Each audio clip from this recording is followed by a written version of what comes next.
The following show features episodic breakdowns of Jackass, either performed by professionals or under the supervision of professionals. For your safety, avoid listening to this podcast at all times. Hi, I'm Mikey Aaronworth. I'm Jason Wellwood. And I'm Chris Aaronworth. Welcome to Jackass.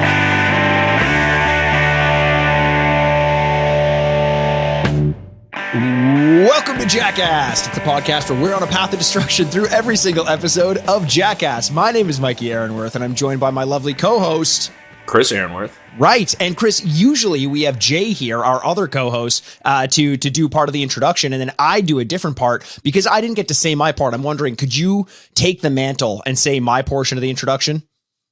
We're just three, but today two lifelong friends, reliving the belly laughs, bad ideas, and broken bones. Close. We're not lifelong friends, though. You and I are brothers, and definitely not friends. And Jay, we met not too long ago. We're three lifelong fans of the show, reliving the belly laughs, bad ideas, and broken bones. But close enough. You think I would know this? Like, I recorded enough of these episodes. Yeah, but you don't listen to me when I'm the one speaking. No, I know, because at that point of the episode, I'm panicking, thinking how I'm going to lead in. At that so point, I just shut out what you guys are saying. We just started. Yeah. Why are you already panicking? No, because it's the lead in. Because you guys always bust my balls. That's true. You always, that sounded like a robot. That sounded unnatural. That's put some enthusiasm. Way too much enthusiasm, Yeah. So I stress out and I just blank out. And then I just, you just got to shine. Just like you on your other podcast when you come up with your name on the spot. Yeah, very, very terrible job I usually do of that. Chris, blanking out, much like my other podcast, we did Street Fighter recently. So you were blanking out as well. So blanking out. And you're like... they do that on purpose, like Blanca? That's why I said much like Street Fighter. Yeah. There you go. The banter of two brothers who have known each other for too long, some might say. My entire existence. Chris, we're not focused on Jackass today, are we? We're doing something special today, and this is one of the few things that I was most looking forward to doing. Yeah.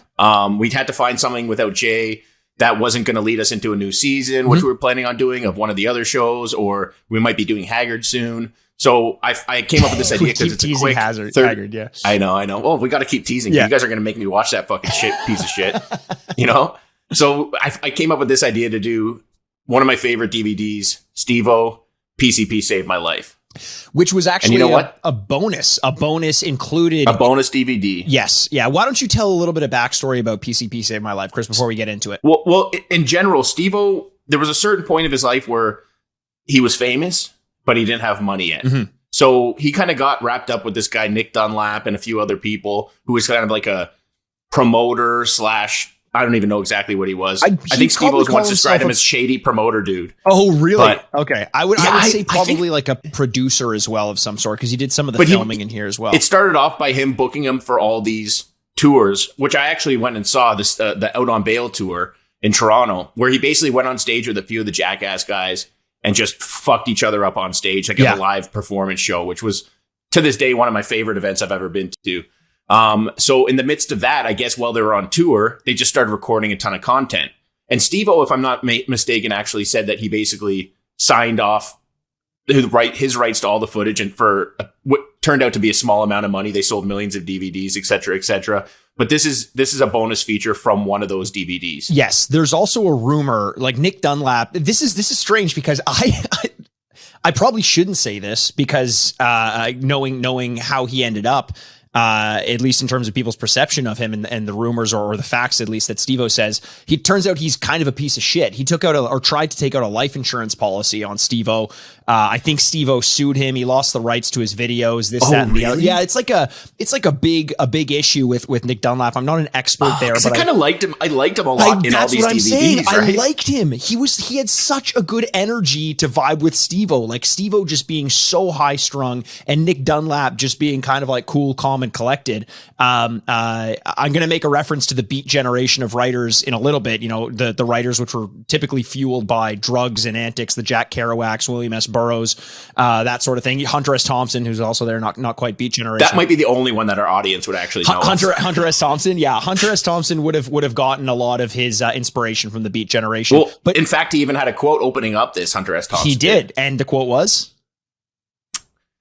The only drug I will never try again is PCP. Right, which scared the shit out of me because Hunter S. Thompson's known for doing just about everything. Fear and Loathing in Las Vegas, if you're the listener who understands neither my Beat Generation references nor the Hunter S. Thompson references. But the reason I say I bring up the Beat Generation is there was this one story about a guy who was just kind of like The Rock, and he wasn't very energetic in this group of friends who were, and it kind of worked to just ground everybody.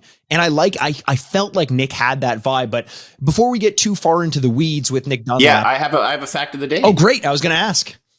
You know what? We haven't done anything where there was really reason to do fact of the day in a while. So, like we did something that was just present that day. Shark Week. We did the Shark Week, et cetera, et cetera. But instead of doing the fact of the day like I normally do, the day that it comes out, I think it was fitting for this one to do it on what SteveO proclaimed as the best day of his life, December 5th, 2002. Amazing.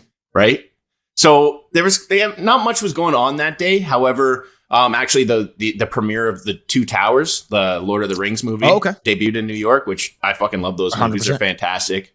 But it was also, which I found kind of interesting, being that this was his spiritual day. Yeah. It was Eid, the Islamic holiday. Oh, no way. That commences the end of Ramadan, if I'm not mistaken. If I get that wrong, I'm sorry. I'm not. Yeah. Islamic, well, you're trying. That's great. No, I didn't realize that either. It's what. Hey, who knows? Maybe SteveO's gonna. Well, and the good thing for SteveO, apparently, if you're a Central C fan, if you heard his new song, his homies celebrate Eid, so the trap's still open on Christmas Day. So that maybe is how SteveO got his PCP. This is all connected in this very weird way in the spiritual experience. That may be. Well, let's talk about how SteveO got introduced to PCP. At the beginning, we're introduced to SteveO post PCP, so PCP, and he says, "Don't smoke PCP." Basically, he goes on this rant saying he smoked it. It fucked him up for days. It didn't take effect for 24 hours after he smoked it. And he never wants to do it again. He's never watching these videos.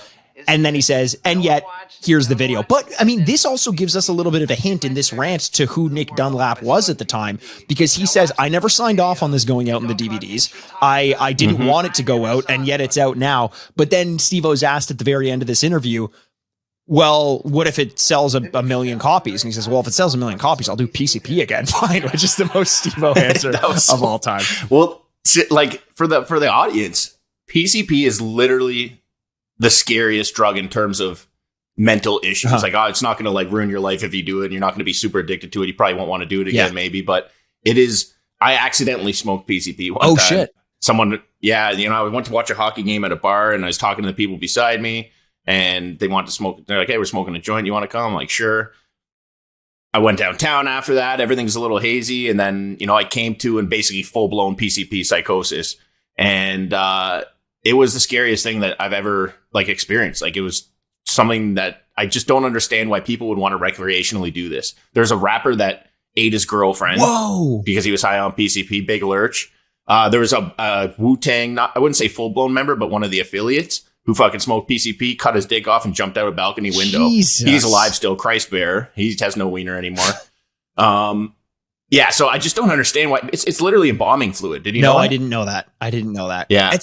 It's a sketchy, scary drug. It's very, and it's weird. Like you said, it hit him 24 hours later and lasted 5 days. It's so unpredictable. For me, when it happened, I was fine until 6 or 7 hours later when I got home, and then it hit me like a wave. That's nuts. So there's a little context there. Don't do PCP. Don't do PCP. Words straight from SteveO's mouth as well. He's claiming that he's the one who did it, so you don't have to. And yet we get to experience some of his antics firsthand.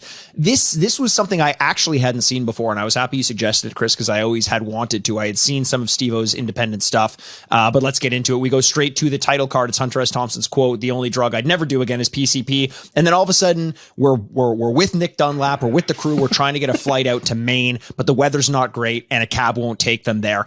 Long story short, I really don't know why all of this was included, except to set up the fact that it's at the train station, I believe, where the cab driver drops them off, that they get introduced to the guys doing the drugs who had SteveO smoke PCP. Before we talk about these guys, Chris. No.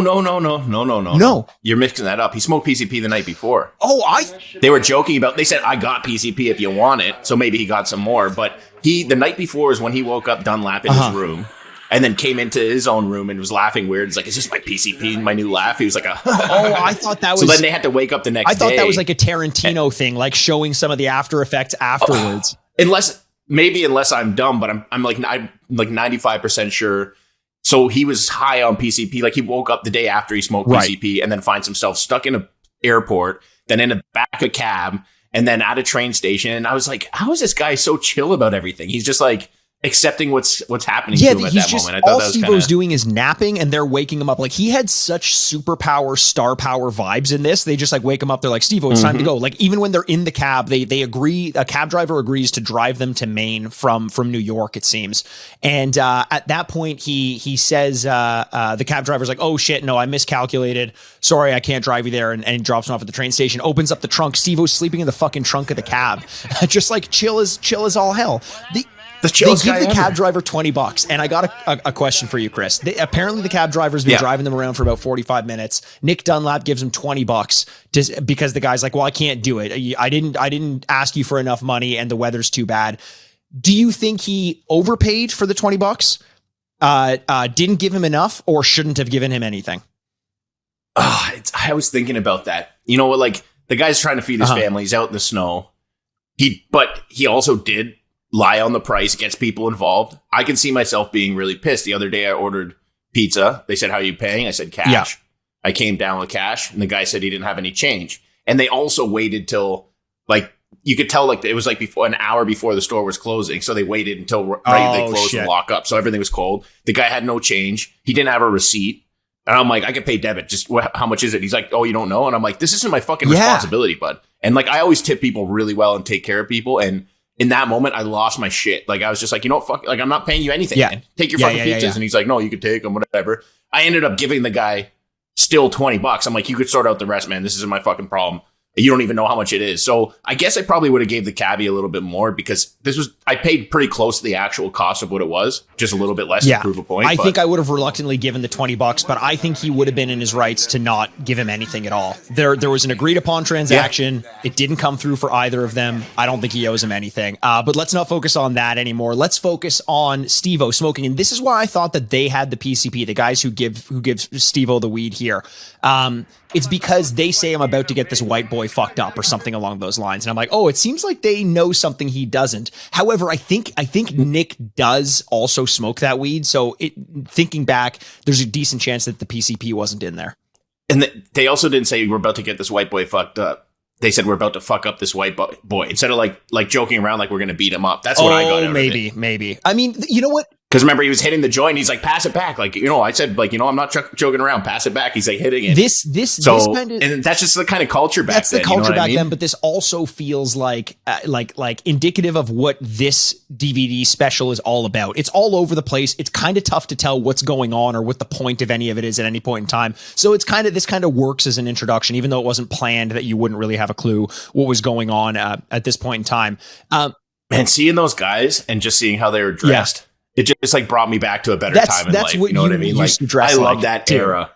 I used to dress like that. I just love that, like the energy. Like, I don't know. It's just like this whole thing is so nostalgic to me. I remember watching this a lot in 2002, and I was definitely like a young kid. I was like going through my shit, partying, being reckless, and it's just like I look at this in such a different light now. I'm like, this is a caution tale. Back then, it was like, experiment, right? Fucked up, it was like cool. So it was punk rock. Like, I defined this as punk rock. I mean, even down to the fact that they just meet strangers. They're like, give us weed and we'll maybe put you in our TV show. And they got the weed for free.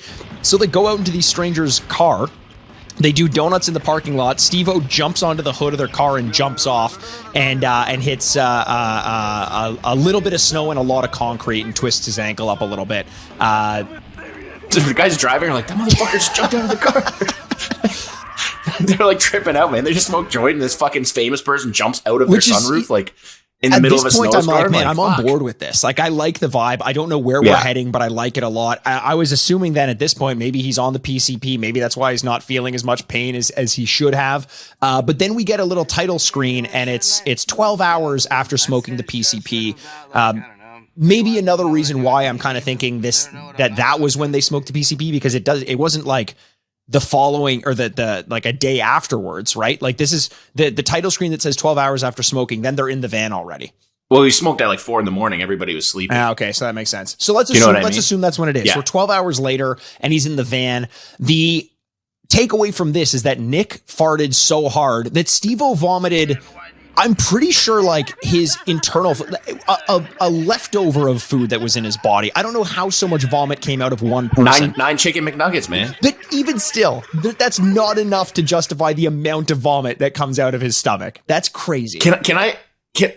Is there anything in the world more satisfying than when you fart so fucking bad it makes somebody else throw up? Yes, Mikey's actually done that before. There is. Tell the story, There Mikey. is something more satisfying than farting and having someone throwing up. It's farting, having someone throwing up, having the person who's throwing up hit his wife with a car, and them argue about getting a divorce. That was how bad I farted once. That's a true story. Yeah, my dad was throwing up out the window as he's hanging out. My mom ran out crying to try and get out of the fart. And then he's not looking because he's like has his foot, he's puking on the pedal and crashes into my mom. And then they got so mad at each other. It was fucking amazing. It was unbelievable. It was the best day of my life. SteveO has December 5th. I have whatever day that was. That was my best day of my life. A rancid fart. It turns out they missed the show in Maine, obviously due to the weather. And now we get another thing. 24 hours after smoking PCP, another headline. I'm going to call this bit the neck tattoo. This is crazy because they say this is when it starts kicking in. There's even like a little subtext there or subtitle there that says 24 hours later, when it starts to finally kick in. And it's like SteveO's fucking stroking out. Like he's talking to the camera in such a paranoid schizophrenic way, you know, they've got that urgency. I think of Hunter S. Thompson. He's in psychosis. 100%. It's almost creepy. And this is where he starts to talk about this December 5th, 2002. Chris, you've been in this situation before. Did you have flashbacks watching him in this moment, just trying to reconcile with like the bigness of what he considers to have been a religious experience? It wasn't. I mean, I guess it was kind of religious in my sense. To me, I'm not a religious person, but it was just a matter of fact. It wasn't like a hallucination. It was just the idea in your mind. There's no ifs, ands, or buts, and the devil was coming after me, and I had to do certain things to like stop him from taking my friends and myself. Yeah. And it's the scariest fucking thing. So it's funny how it does go to that religious overtone. Well, I think that's just which I never really thought about. I mean, it's religious or spiritual because even SteveO in some of he writes basically a fucking manifesto, which we get at the end, and he calls it his press release. Like, what the hell? But he even says he's like, I saw God, but it wasn't what you think God is. It's just it's everything or whatever it was that he said.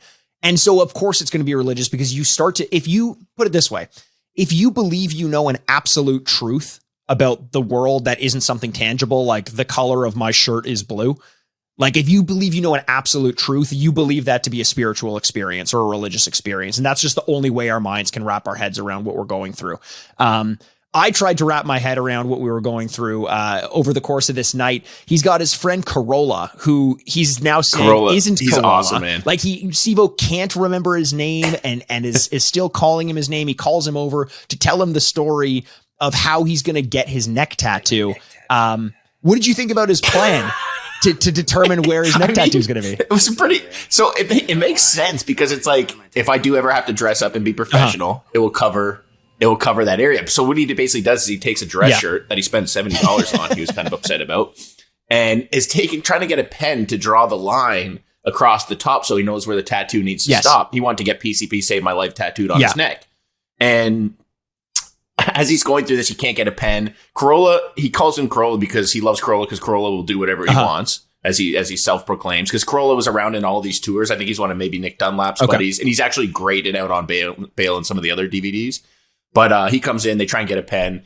There's just a bunch of back and forth over here. It's just funny because like neck tattoos now are so fucking common to think that like the raddest thing SteveO was like thinking where he was even sketched out to even draw the line on his neck. That wasn't that long ago. It wasn't that long ago. Nowadays, it's like fucking face tattoos, and you're 13 years old, and you're just their parents are happy that they didn't get a dick on their face. Like it's like, sure, all he got was like a tic-tac-toe line. That's cool. Whatever. He's 13. Kids are gonna do what they're gonna do. Like, so decently smart. Had the foresight at least to draw that line on his neck. That was kind of fun. But they got to wake up for morning radio the next day.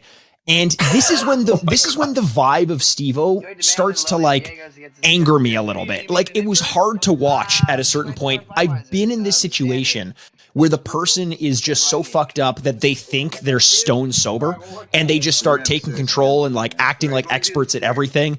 His confidence level is through the fucking roof right now. Yeah, he's at the phase of like a drug binge or whatever it is, or the PCP high, where, you know, like there's different phases people will go through. This is like delusions of grandeur. Yes. Yeah. You know what I mean? Later on, it becomes paranoia.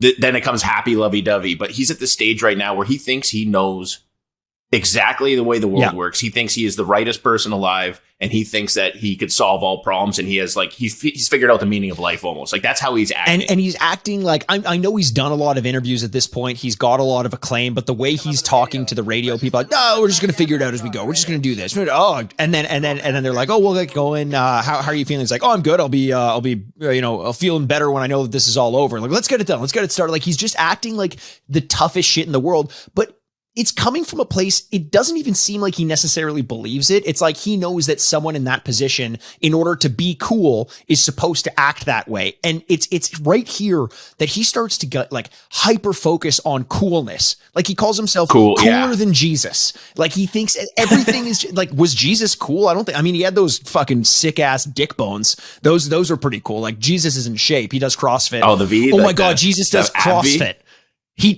He does CrossFit. He absolutely does CrossFit. He died doing CrossFit. He fit pretty well on that cross. Hey, speaking of that, what do you get when you cross a Jewish person? When you cross a Jewish person, I don't know. I'm scared to ask. Jesus. When you cross a Jewish person, yeah, there you go. That's nice. Or Christianity. What? Shit. Oh, jeez. Christianity. Okay. Because you put him on the cross. It's Jewish. That's pretty good. I saw that on TikTok the other day. It's decent. I'll give it a 3 out of 5. This radio interview, like it gets going. Preston Lacey's there. I didn't expect to see him in this show at all. Oh man. And it was great to get that like behind the scenes. This isn't a big Jackass production. This is Preston just being Preston, just chilling, having fun, early days. They even go and they start talking about his manic episode or his blow ups, his temper. Anger management episodes. They spend some time talking about his temper tantrum. That's the word I was trying to think of. In a little bit. We'll get to that in a second. It's a different scene, but it's coming up soon. We only basically have time for like SteveO to staple a Rock 101 sign to his stomach. He gets mad at the hosts for giving him a stapler that doesn't work, but like clearly he's the best. My favorite part of this was with the host, because it's like I didn't like how he was like kind of talking down to, and you know the way he was speaking to the host, but when he calls out the host is like, "You're the only male nutsack I've ever seen in my life," and Steve was like, "That sounds that was actually really funny." He's like, he had some line. I think it was just like, he's like, "We don't have to love them all, but it's okay not to like it. Love the balls, yeah." It's okay not to love pretend the balls. We've never seen them, but yeah, no, that was. But this also does happen, and this happens over the course of the whole movie or the whole special. There are moments of genuine wisdom. Like some things he says, I'm like, yeah, that makes a lot of sense. And it sucks because it's coming from a dude on PCP, but like, this isn't the last time he says something that I'm like, fuck, do I agree with a guy who's high out of his mind on PCP? I also agree. Well, even to this day, like some of it stuck with him because he still to this day uses like the phrase that he used so many times, as we'll get onto later on in certain parts, where it's like he discovered it at this time in this religious experience where he's like, I'm SteveO and I make people happy for a living. I make people happy for a living. He says that all the time and I fucking love it. That's great. I love it. He's so happy about having figured that out. And he says it to everyone at the bar. That hotel bar scene is fucking great. It's a riot. So after the radio show, we see, we go to the hotel. They're just kind of partying at the hotel. Preston Lacey is a bit laced up. He's getting a little bit drunk up there, which is great to see. That was the best. Fatty Fall Down? The Fatty Fall Down song? The Fatty Fall Down song. Explain the Fatty Fall Down song. Rolling on him, and then he just pushes him down on the bed. He's laying on him. He's like, Fatty Fall Down. Fatty likes to fall down. But he's like saying some little jingle like that. And it was just like, oh my God, I get it. You know, like, it's like I feel like we got ripped off as fans because in the movies at least, they portray a grumpier version I totally agree. Preston. And it's nice to see this behind the scenes where he's just, I was like, man, I understand why they want to hang out with this guy all the time. Like, he seems like a fucking pleasant person to be around. Like such a good hang, and I was so happy later that they do end up talking about his temper tantrums. There's a segment we got to get into first though, and we show some of the videos first. It's almost like an interstitial of SteveO going on tour and performing on tour, and that's basically what you saw, right? Because you've seen SteveO live, right? That's exactly what I saw, man. I remember we were at the Government. It's a club in Toronto. And this show is going on. It's exactly like that. He's stapling his nuts. He's fucking lighting his head on fire. He's fucking jumping off ladders, balancing fucking big ass knives on his chin, you know, like doing all this cool shit. And I was walking down to get drinks and the stairs were so slippery and I fucking flew like straight out of a movie and landed on my back and flew down the stairs. And I was like laying there for a second and like my inner like bitch came out and was just like, milk this, cry, like make it, you know, like lay down there, moan. And then this thing came over me, this wave was like, SteveO just fucking stapled his nuts to a fucking himself. Get the fuck up and rock on. And I got up and like, yeah, and everyone was cheering. And it was just like this fucking moment where I realized like how much of this shit is in your head. You know, if you're amped up, you don't feel pain the same way. And that's how I think these guys get going, you know? That's so good. I love that you actually had a moment where you're like, were you trying to milk it for like get free drinks at the venue or something? No, like just like everybody was around. Like it caused a big scene because everybody saw it. Like it wasn't a whole staircase. It was like 6 steps of going from the bar area down to the main. So all these people crowded around like, oh my God, are you all right? And like playing the victim card and getting some attention or something. You'd be like, oh. And I was like, no, get up and rock on. And everybody was like That's on board. Fucking like, awesome. Yeah, that's awesome. Man. That's always the right call. The right call 100%. Is always to just like push through it, man. I watched, this is a complete aside, but I watched, I told you about this movie RRR, which is on Netflix. It's a Hindi movie. Good. It's fucking 3 hours long. It's an epic movie. I never have 3 hours to watch a movie, but I made time yesterday and today. I had to watch it in 2 sittings. Those are the 2 baddest fucking dudes in the entire world who are in that movie, man. It was so good. I watched that and I was like, I'm going to work out for 20 hours today. Like, dude, the opening scene, the guy literally beats up like 10,000 people by himself. It's like literally. Awesome. in a weirdly somehow they sell way. It in a way that is believable. Yes, yeah, exactly. Oh, it's like, God. What the hell? I feel like there would be a good crossover. If you're a Jackass fan, you may appreciate it. May be a movie you've looked past 1,000 times, but look up RRR on Netflix, man. It was a really fucking riot. It was so much fun. Okay, so we're 5 days later. This is the new title card. I've tried to title the title cards myself. So 5 days later, I'm calling this post PCP, the PC Poos, because it's SteveO kind of setting up a trap for Nick, who's probably going to come in and try to what? There's one thing you got to get to first, like to kind of set this up. They're driving in a car. Yes. And Nick, it keeps painting Nick, and he's like, I'm going to kill this guy. He's fucking out of control. Yes. The PCP is ramped the fuck up. Now he's going through the hyper phase. Yes. And he's doing this dance to some like EDM music, and he's like doing a shoulder shake. I fucking honestly started crying laughing because it was just, there's something about the look on his face. He thinks he's so cool in the moment. And everyone's just like, what is this fucking crackhead up to, you know? And then in the means of it, he keeps throwing drinks and shit on Nick Dunlap. And that's why Nick Dunlap gets so pissed off, because all his clothes are sticky. He's fucking covered in like every drink that SteveO could throw at him. God knows what else. I would imagine, and that's why SteveO. What I would imagine is the stickiest drink is like an orange Fanta looking drink. Orange, yeah, exactly. It just looks so sticky. So SteveO knows he's kind of poked the bear a little bit, and he knows Nick is going to come to his hotel room and try to fuck with him. So what does SteveO do? He preps a cup of poo, and then that's not enough. He pisses in it, and this is PCP poo. Like, this is disgusting. It's already watery enough. Like, you don't need the water, the piss in it.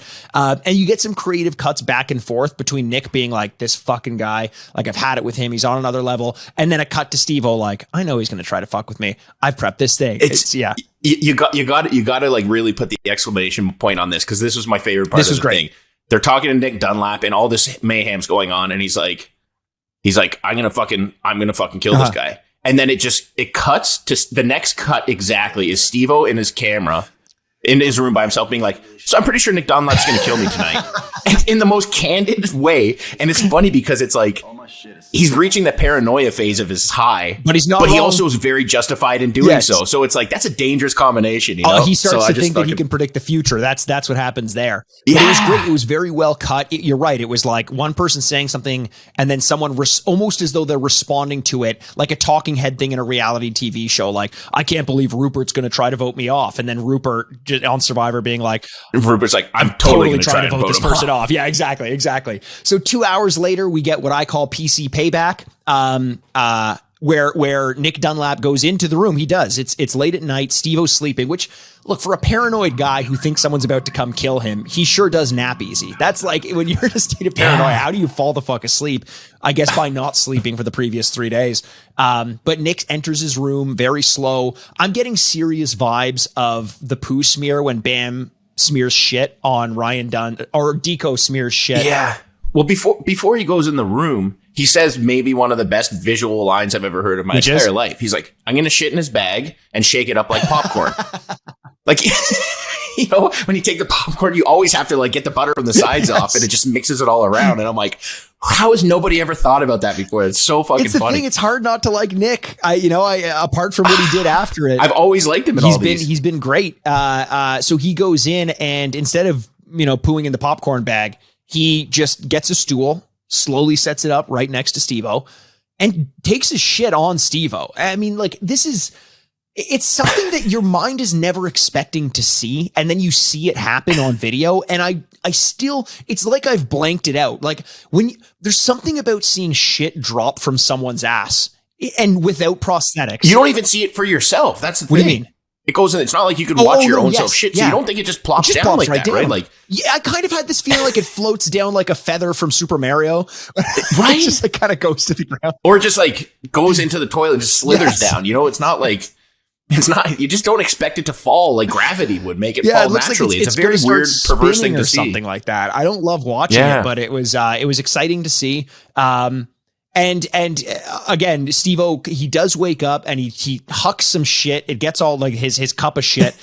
For a guy who just woke up from a PCP hangover, it's amazing that he does know immediately. He answers the bell. He knows what he's got to do. He understands the assignment. He grabs that cup of piss and shit and hucks it. Doesn't hit Nick, but it does get over Corolla, who's totally okay with it. Like, it shows him later. He's just sitting with his shirt on. Just like, and he's laughing. And you can tell that's been sitting there for a while. It's gross. It's fucking gross. But the best, you talk about good cuts in this scene.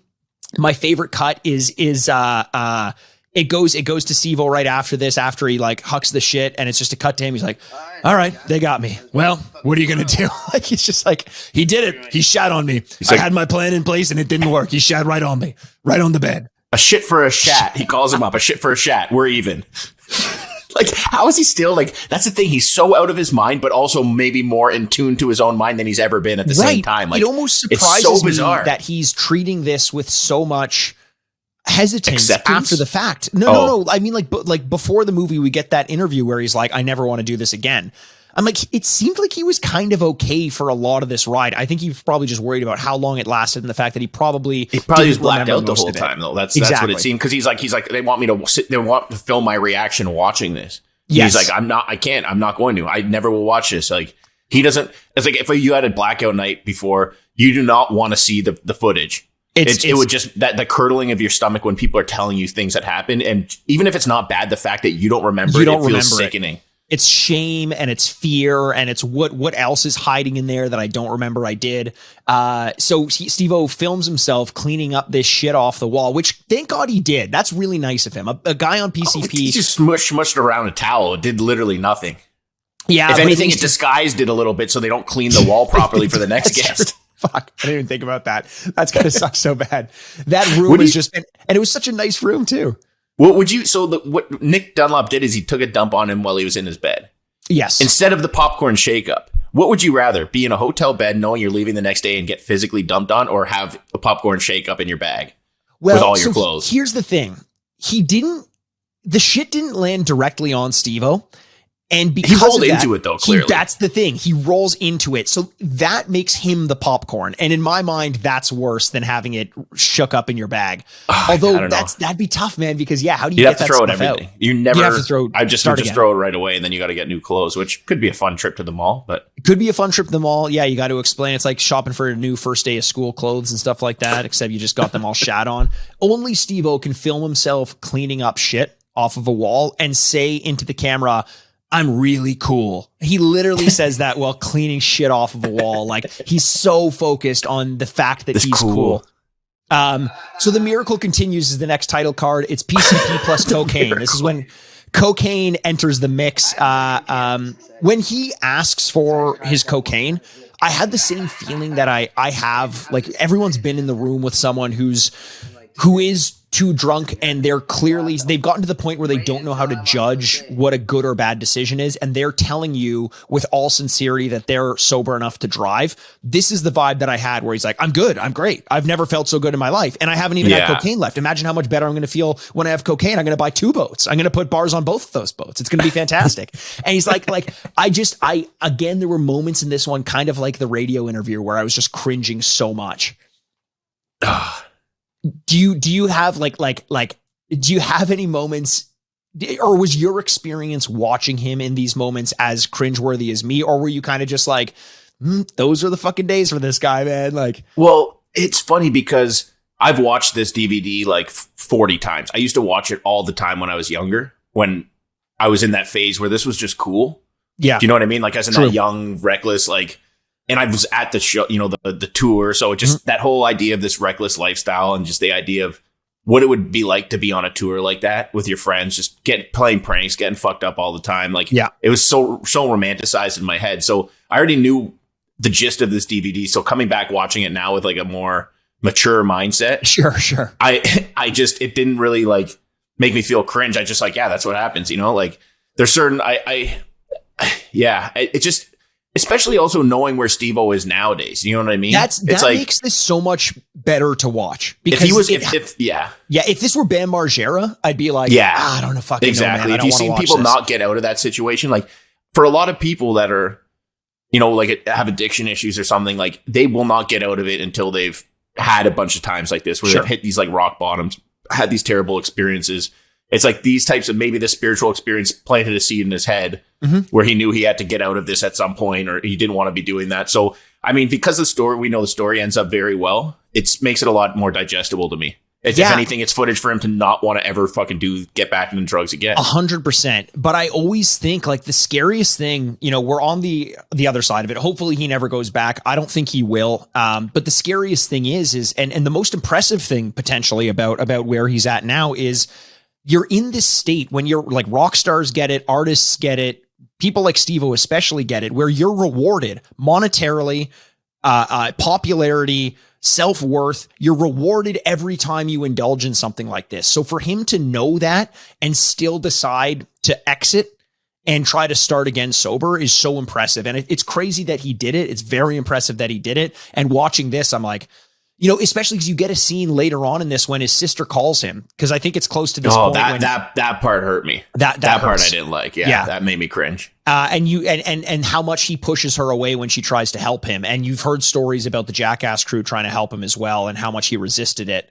So, you know, all that to say, it's great to see him on the other side of it. But you know, prior to that, we had moments like this, and we've got Preston Lacey sitting in the room. And I'm glad we did, because, you know, there are 2 versions of SteveO. Yes. And I don't want to like glamorize this old version of it, but in all fairness, that's the version a lot of us fell in love with in the first place. Yeah. We didn't really know what was going on behind the scenes. We didn't know how bad it is. He's opened up the veil on that these days. Yes. But it was fucking fun and entertaining to watch from the outside. But the beauty is, this new version of him, if anything, is better. He's more creative. He's funnier. Like, he's more charming. He's much older now, but he looks healthier. Do you know what I mean? Yeah. Like, it's just, it's good that I'm glad that we got to have, selfishly at least, that we got to have both sides. And both are equally good in different ways. Here's the thing, and I don't say this to say that he's any worse now than he was before, because I agree. I think he's smarter. I think he's funnier. I think he looks healthier. He seems potentially happier. Who knows? It's tough to gauge that. But he is more of a generic talking head on YouTube right now. The thing we loved about, and that's all there's space for him to be right now, because he can't be what he was. But the thing we loved about him back then is he was our avatar to explore what that reckless drug culture was like. We got to see what it was like and live vicariously through him. He's not giving that to us now. So in that sense, he's slightly less unique, but I still want him where he's at. I don't want him to put himself down that rabbit hole for my benefit. That seems unfair. It's funny because one of the things that, like, whatever, I don't even give a shit. I'm just going to put it out exactly how it is. I'm not even going to try and pussyfoot around it. He's gotten so fucking progressive. And so, like, he's like so cautious about like all those, like, you know, like, what do you call that? Like the PC fucking movement and all that shit. And he won't, like, I'm like, dude, you're still a wild boy, you know, like, you're still SteveO. Like, stop sucking up. Be who you fucking, like, just because you got over that doesn't mean, like, maybe he's matured in some ways and he's like that, but it's like, I miss that. I know. Like, the recklessness. do you know what I mean? It's like recklessness. he's pandering to all these fucking people now. It feels like it doesn't even feel like some people are genuinely like that and they want to help the world and they're not an asshole like me. I get it. But like, it's just weird to see that change where it's because here's do you really believe it? The SteveO that you fell in love with was a SteveO who was speaking directly to you. That was your SteveO, and now it feels like it's everyone's SteveO, and that's fine. It's a version of SteveO that's probably going to make him more money and be more responsible for him and all that, but it's different. You know, I get it. It's not the same person we saw, but that's part of growing up as well, is recognizing that there's things from our past that we just can never get back. True. And the easier thing to do is let it go, as opposed to railing against it and hoping that somehow you can find the same sort of enjoyment by beating your head against the wall. It's not going to work. But we do get some enjoyment from seeing Preston Lacey in the room with SteveO banging against a Red Bull can like he's fucking auditioning for 2001: A Space Odyssey. What is he doing to that Red Bull? Like banging it like, oh, Preston, no. He's like trying to twist it up. I know he's trying to make a bong out of it. I get that. Or it looked like he was also trying to like grind up a Coke rock or something like that. There was some white stuff on the table. I don't know if that's what it was. Well, Steve was talking about getting Coke because he was very impressed. He hasn't done Coke in 2 days. It's a miracle. It's another miracle about this. Another PCP. miracle. Preston's there and he smokes out of the can. And thank God he turns to the camera and says, "Oh, guys, this isn't PCP. This is just weed." Because I 100% would have thought that he was doing PCP with him if he didn't clear that up. Well, when he puts the bag on his head, yes, he puts a plastic bag on his head. Yeah. And it's like, I thought it was maybe a condom at first. He realized it's just a plastic bag. SteveO thinks it's the funniest fucking thing in the world. When he is in whatever trip he's involved in, I'm so curious what he saw out of that. Because he was just hysterical. He loved it. Like, he was like, this is a fucking... He called it a miracle as well. Like, it was funny. But, like, his reaction, he must have been hallucinating something really bizarre because... Man, do I want to do PCP? Just like, it's fucking great so far. Your shit's fit into a cup. Like, what more do you want? Until the devil comes after you. So this is where they comment on Nick and SteveO talk about Preston's temper tantrums. And now he hasn't had one in a while. Oh, except for recently when he called that woman a cunt. But they're like so lovingly reminiscing about the bad temper tantrums he's had. But it's okay because he meditates now. And I love it. Like, he's just like, no, guys, I meditate now. And they're like, didn't you just call someone a cunt last week? He's like, yeah, I did. But that was my last one. It kind of sounds and like... They're like, and that thing, that kind of counted because he threw something against the wall. Yeah, I guess it did. Yeah, okay. But he's trying, and that's all that matters. It's great, man. I fucking I agree. This just made Preston seem like such a fucking fun hang, and I'm okay with it. But speaking of fun hangs, Ryan Dunn shows up. Man, did your heart flutter a little bit? Like, I literally had a moment. 100%. Like, I was just like, I fucking miss that guy. I miss that guy. I don't even know him, and I feel like he was part of my life. This was pre Viva La Bam at its peak Dunn phase, where he's still super cool, but he's not like the big bearded Dunn yet. I really, I threw him a lot of shade in the first couple seasons of Jackass, but he came around as I knew he would, because I know that he does. I know who he becomes.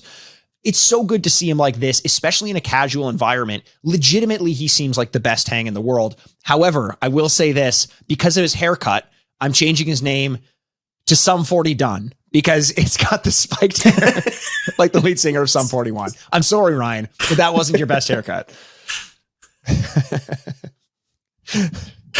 Also, why does SteveO pay Corolla for every girl he fucks? That because he keeps... This is another part of this segment where he talks about this. It was just probably one of these visions that came to him from the PCP that just... It's like, this is what you need to do. Yeah. And is this the segment when he's like really talking to Corolla, like after, or is that a later one when he's... This is before they go to the hotel bar and then come back and then go to the show. I'll say what I'm going to say for the rest, because that was cringy. Yeah, that was so cringy. But right now what we've got is SteveO also kind of cringy, but somehow he makes it seem loving when he whips his dick out. I didn't see this cringy at all. Oh no, when he whips his dick out and he's just kind of jumping around. I didn't see it cringy at all. The one time in my life, I think I've seen a dude whip his dick out in front of a bunch of girls, and it somehow doesn't seem creepy. Like, I don't. Well, how do you think Louis got away with it for so long? That's true. He probably just did the same shit, and people fucking loved it until that one fucking asshole had to come out and say some shit. You introduce a disposable camera, and all is forgiven for some reason. That's yeah. I just loved him in this vibe. He was like annoying, but he was harmless. Do you know what I mean? He was over the top, but he was just very like. Everything about him, he was talking to people on his phone. Imagine getting a glimpse of a celebrity that you know in a moment where they're so vulnerable, so out there. they're just having fun. Oh, so you're like that, you're talking about so they moved from the hotel room upstairs to the hotel bar, which is where we're going to. Oh, next. sorry, I thought you said hotel. So they're in the room and then they go up to the bar, and this is where it does start to turn as the night gets on, as it gets closer to midnight. He does kind of start to get annoying again. You can see everyone's a little frustrated with him. Everyone's at the bar, like sitting on a bar stool at the bar, like pretty low key. When you think about it, like when you're getting fucked up, everyone should be getting fucked up around you. He's just like pounding back what I believe are screwdrivers, like orange juice and vodka, just constantly. And it always looks like his drink is full. So what that tells me, he's probably just getting one, chugging it, having it refilled. But people are coming up to him and he's being great. Who is your favorite person or your favorite moment of him on the phone or interacting with his fans? I think he called the girl's daughter, if I'm not mistaken. Or he called someone's one of daughter their and he's friends, just like, I'm SteveO. I make people like fun for a living. Yeah. And then he's like, oh, I'm going to write an autograph for you. And then he like writes out this whole entire thing. You have the same name as my mom. Like, it's just like, everything about this. I know that's two different ones. Yeah. I just mean in general, it's hard for me to pick one because like, it's just like, to me, I'm just thinking like, imagine you just happen to be in that bar that day and you get to like, just have that access to someone that you know is a celebrity or something like that, and just having them be fun and just playing around with everybody. Some people that knew him looked like he was being annoying. Yes. Dunn in particular when he marks his face. My God. Yeah. But it looks so cool, dude.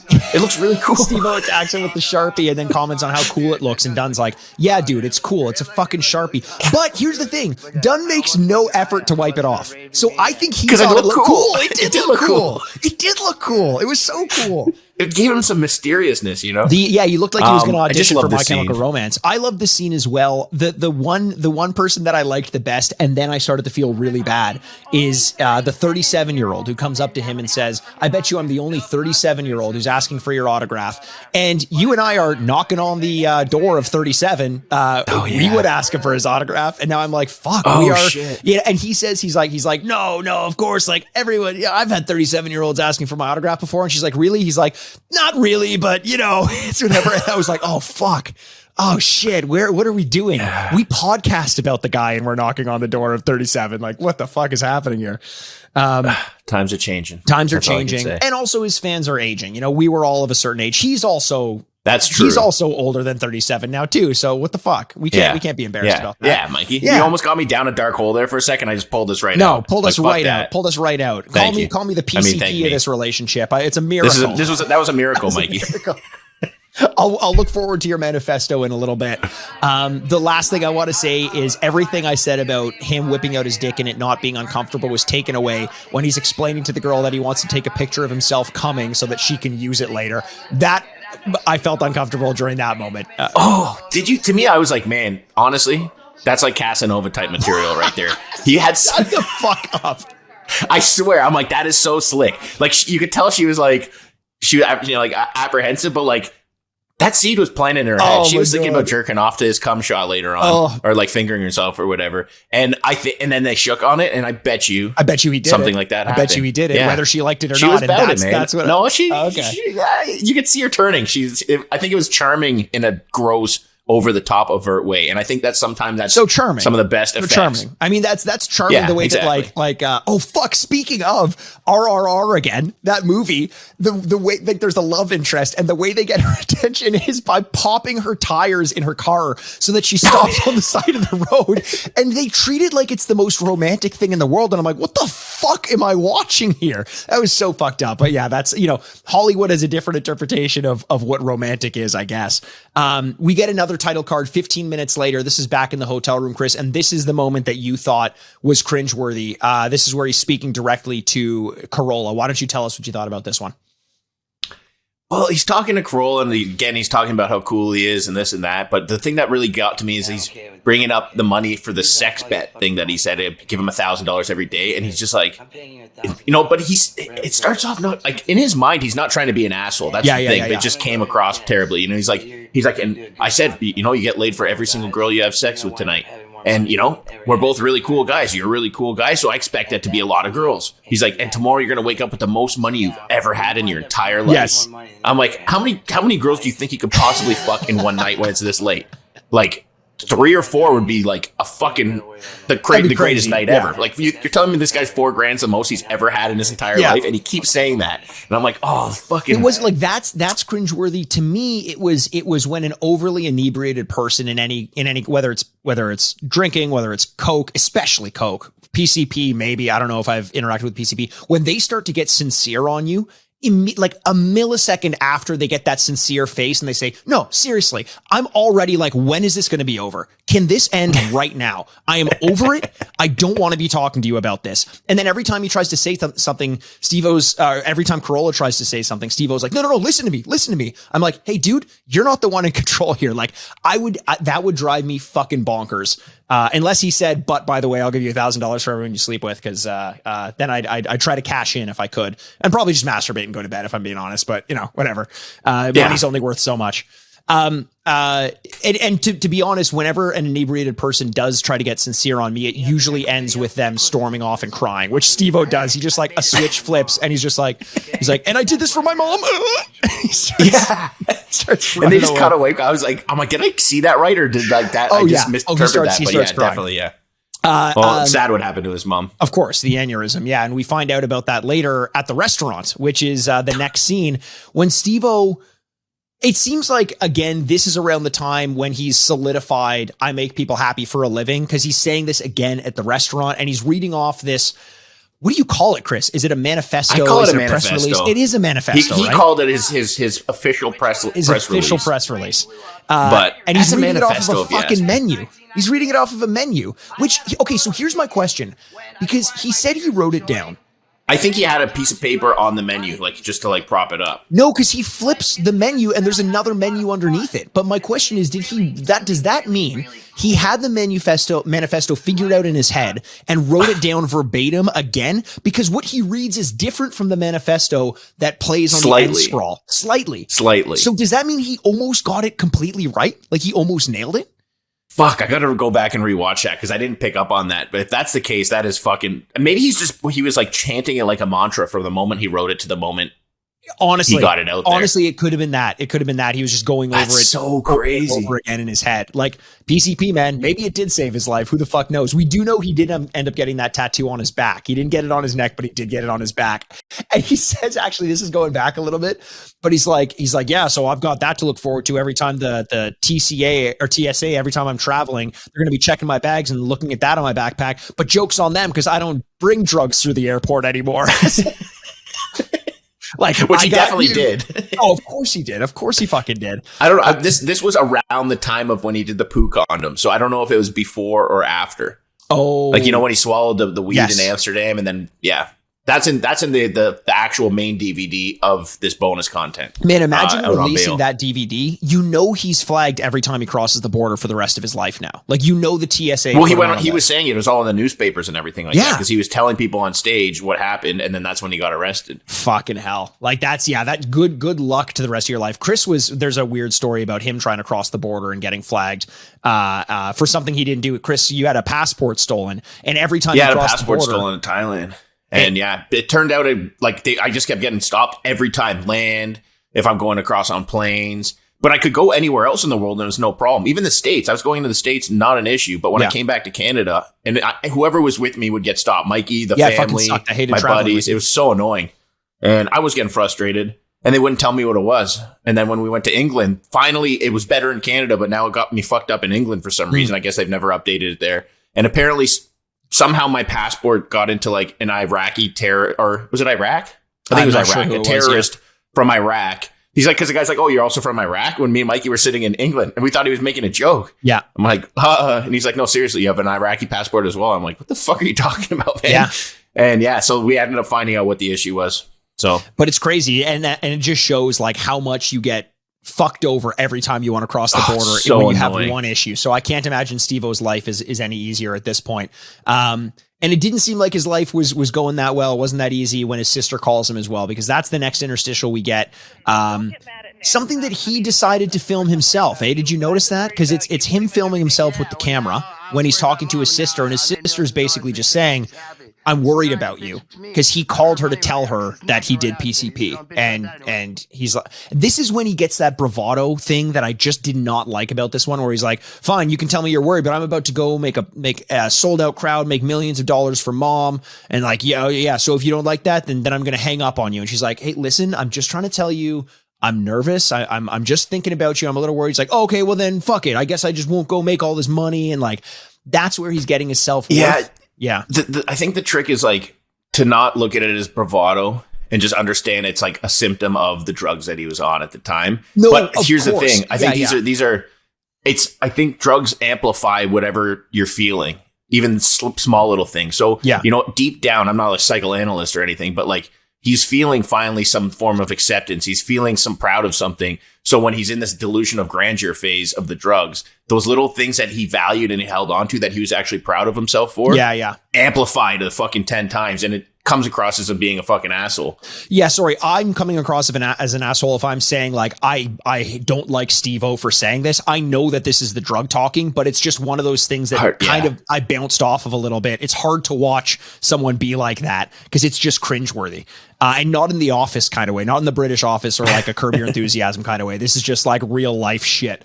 But then we get December 6th at 11:57 p.m. He's on stage at his sold out show, which is way smaller than I expected it to be based on the way he was hyping it up. But he says something that I really liked about this. Again, another moment of clarity from SteveO in the middle of his PCP high. He says, fuck alarm clocks, only worry about tonight. That's really cool. That's a great thing to think about when you do just want to have fun for one night. Fuck alarm clocks. Doesn't mean you have to be getting shit-faced or fucked up, but just stop worrying about the fact that you got to answer the bell tomorrow. Just enjoy right now. That was really, I liked that. Yeah. Man. Yeah. Don't worry about yesterday. Don't worry about tomorrow. Don't even worry about today. Just worry about getting fucked up and partying right now. Be in the moment. Yes, I like that exactly. a lot. And then we get him doing what he promised he was going to do. Kind of, first of all, losing the audience because he's just rambling. And even Nick is sitting there like, guys, what the fuck are we doing? We gotta, yeah. But he gets the crowd to yell, PCP Saved My Life. And that's all he wanted to do. And he said, even like earlier on this, he said, on my show on this day, when the miracles, the last day of the miracle, I'm going to get the crowd to say PCP Saved My Life. And we're going to cut to black. And that's going to be the end of the film. He did. Prophetically. Prophetically. And I mean, he's the guy who gets to determine it. Yeah. It's like, but that could have just been some rambling, right? Yeah, no, of course. He could have just been rambling, forgot about it because it was a few days ago, but like it meant something to him. Everything about this, as fucking crazy as it all is, his manifesto, all these things you could tell did almost have a very significant, almost spiritual effect on him in the way he was kind of going through his vision. And towards the end, he's completed his vision quest. You know, it was like, I mean, they use crazy drugs like, I shouldn't say crazy drug. They use psychoactive drugs like LSD, like psilocybin, like ketamine, and they're supposed to give you these senses of release and these feelings of having seen a higher power. So there's no reason to say that PCP couldn't be one of those. It probably just isn't the most reliable one to elicit those feelings in a controlled way. So I do believe that there were moments that he had on this that he probably holds, even if he can't put them into words, there are feelings or emotions you get in states like this that you just sort of use as like a guiding light later on. And it seems like he kind of did that here, gets the crowd to yell PCP Saved My Life. And it was confusing because it's like, wait, so are they holding up PCP as a good thing in this? Because they kind of go back and forth between it being really fun and really funny and really terrible and really frightening. And the fact that they end out with him, as he said he was going to do, getting the crowd to yell PCP Save My Life, fading out, and then showing his quote unquote press release. It was like, man, I'm confused. I'm like, he said he hated it. And he says this a lot in the movie as well. He's like, I know I said I had no fun that day, but like, that was the most important day of my life. Yeah, like there is something to it. Yeah, to me, it's like, I think they were probably worried about how it came across in terms of it did seem a lot of it like there was definitely a lot of positivity. Do you know what I mean? There was moments of like I looked at it as fun. I had fun watching this 90% of the time. You know, there's maybe 10% cringe factor, but for the most part, it looked like an enjoyable fucking tour trip with friends doing stupid shit, like kind of what you expect them to be doing. I think they went through at the beginning of the DVD and started it that way with SteveO doing that speech. as a caution tale to try and dampen that mood. So you go into it expecting that it wasn't fun. So even when they're having fun, in the back of your mind, you're not really embracing it that way. Cause I don't think they want a bunch of people going out smoking PCP. Yeah, I agree. I think that's probably. I think also at this time you had to do a little bit of give and take. Like you had to be like, sure, I did PCP, but like maybe you don't want to. Otherwise, like they'd really come after you for it. You know, like if you're a cautionary, there was rap music was like that. The song White Lines is about cocaine, but the ultimate message is like, but you shouldn't do it. It's bad. But like, you know, that's not why he's right. He's not writing a song about cocaine because it's bad, right? Like that kind of gave me the same vibe here. And ending it with the manifesto is a way to sandwich the two negative things, because as much as you read that and it's fun and funny, it's also super cringy, and you can tell he's fucking out of his mind. So you kind of sandwich this whole package with the warning and the after effect. This is where your mind is going to be. You're going to think you're really, really, really, really, really ridiculously cool. Yes. If you, as SteveO said, that many reallys and ridiculously. I don't know if he watched Zoolander right before this trip, but really, really ridiculously cool. He didn't, but he did know Hanzo was so hot right now. That fucking scroll of the letter, that perverted Star Wars introduction of his letter was like I said, that was like Bukowski, Burroughs, Kerouac shit, like written stream of conscious, drug infused. It was almost poetry in that way. Like I'm dead serious. It was like you could have been a passage from On the Road or Wild Boys or Naked Lunch or something like that. Like that was, there's some deep shit in there, and that's why the Beat Generation was the way that they were, and why Burroughs was the way that he was, and Hunter S. Thompson and all these people writing these stories, drug fueled and infused. It's why it started such a movement, because there was some merit to it, and I think this would stand up. I feel like people who were writing about that shit back then would have loved something like PCP Saved My Life. Again, not necessarily to say let's go do PCP, but to say like, thank you for being an explorer, like an astronaut, like a psychonaut, doing this for us and reporting back what you found, because I'm too fucking afraid to do it myself. Yeah, and having the balls to put yourself out there in that vulnerable state, even though he said he didn't really okay it. Still, he could have got it taken down if he wanted to. But 100%. It's taken down. No, Chris, they were included in the much. DVDs. Like it's too late at that point. That's why that was kind of fucked up. He's like, there's 150,000 copies of this out there. There's nothing I can do about that. You know. Yeah, well, the ability just to kind of accept it and just, you know, be who you are. I don't know. It's an exploration. It's it's like you're getting an insight to something that you don't understand, and it's almost impossible for somebody to explain to you. But being a fly on the wall throughout it gives you as close of a perspective as you could have without actually going there yourself. Yep. Yeah, I agree. I didn't know what to expect from this. I didn't expect to have like meaning behind it. I thought it was just going to be a crazy good time, but it elicited a reaction from me. Right. And I really enjoyed it. I'm happy I watched it. It was a miracle. It was a fucking miracle. December 5th, I think watching it was the a best miracle. day of my life. You know, today is the best day of my life because I rewatched this and now I had a miracle again. Exactly. So, hey, listen, thanks for listening. And again, if there's anything out there specifically, like these weird little offshoots, the half-hour tidbits we find we can fit into an hour's worth of conversation, anything you want us to do, hit us up, jackastpod@gmail.com. You can also find us all over social media at jackastpod. I also wanted to give a shout out for a quick a review. We don't always do this, but we said we put out a call to action for people to give us some reviews on Apple Podcasts and Spotify and whatnot. We got one coming in from KLM Stars via Apple Podcasts, 5 stars. Kind of a review and a question, which, hey, no better way to get our attention than leaving us a 5-star review and asking a question in the middle of it. Says, love the cast and thought a cool idea would be for you guys to put out your own movie commentary tracks that we could sync up with the movies. Would love to hear your takes, reactions, laughs as the scene happens. It's a fucking great idea. Watch along. We've been considering like a Patreon kind of thing, and maybe that's something we do to add to a little bit of the fun along with the movie. Sync up the audio track, watch along with us, have a beer. Chris and I will be getting into fights the whole time about whether or not some of the scenes are CG. Who the fuck knows? But that'd be a lot of fun. That's actually fucking awesome. And I kind of got quiet there thinking about all the things we could do with that. That'd be sick. That'd be sick.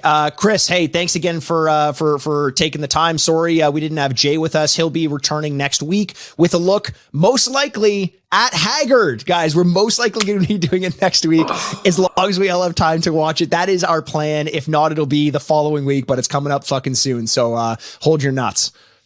I don't know why you're so happy at my misery about this. The reality is you're going to be the one, you have like the least amount of time to spend watching TV. Like you can't even watch things you love and play video games you love. And you're going to be so fucking pissed off that you have to waste your time doing that. It's because sometimes I don't even know what we're going to talk about. It's just oh man. Okay. I honestly, just to be around you for an hour and a half while you're this miserable will make I'm cutting the podcast at an hour. I'm making sure I have to go.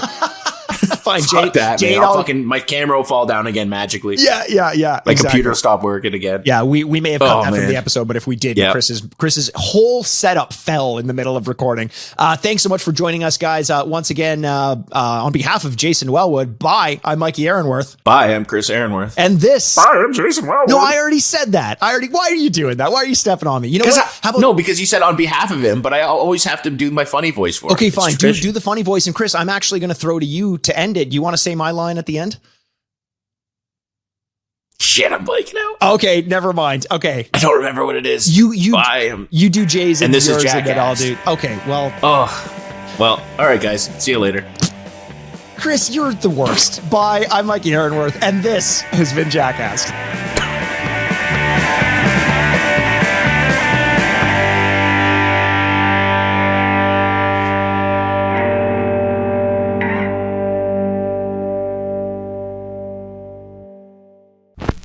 Furnished by Sad Styles Productions. Get into it!